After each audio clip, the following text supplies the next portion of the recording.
Thornfield in England. My name is Charlotte Bronte and I'll be your host for tonight's show. Who is your Rochester?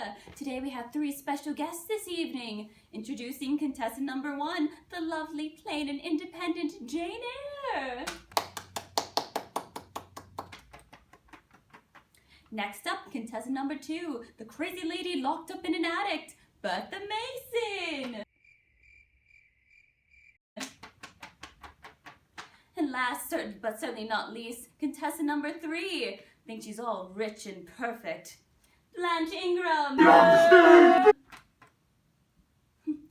Anyway, these lucky contestants have the chance of winning the heart of our Byronic hero, the handsome, mysterious, the wannabe Mr. Darcy, Mr. Rochester. How are you? Hello. Good to see you. Good to see you. Thank you. I wrote you.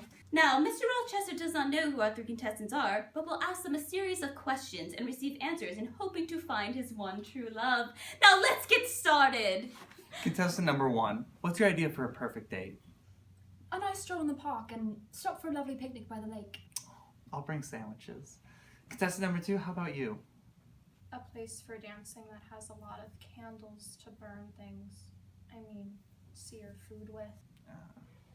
Okay. Let's move on to contestant number 3. How about you? What are you talking about? A date?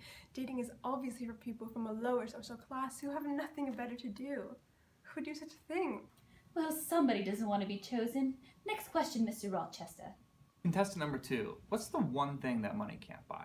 My freedom that was taken away from me, or I was forced into a marriage only to be brought to an unknown place in the world, to be locked up in an attic with a servant, no mirrors, and fire as my only source of warmth and comfort.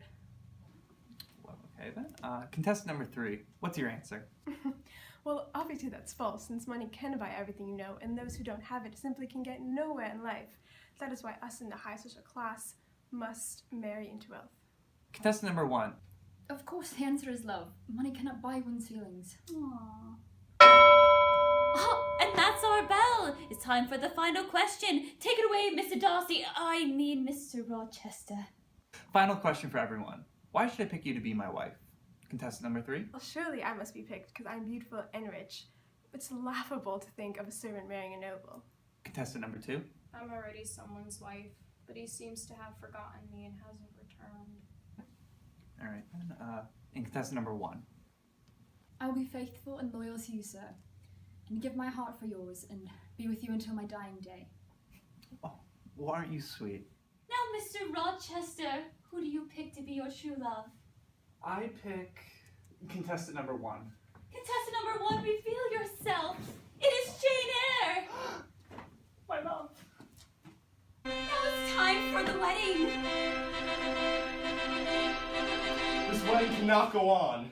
We'll let you in here. This wedding cannot take place since Mr. Rochester is married to my sister, Bertha Antoinette Mason, 15 years ago and is living currently in Thornfield. You're a liar! How could you say that? Oh my God!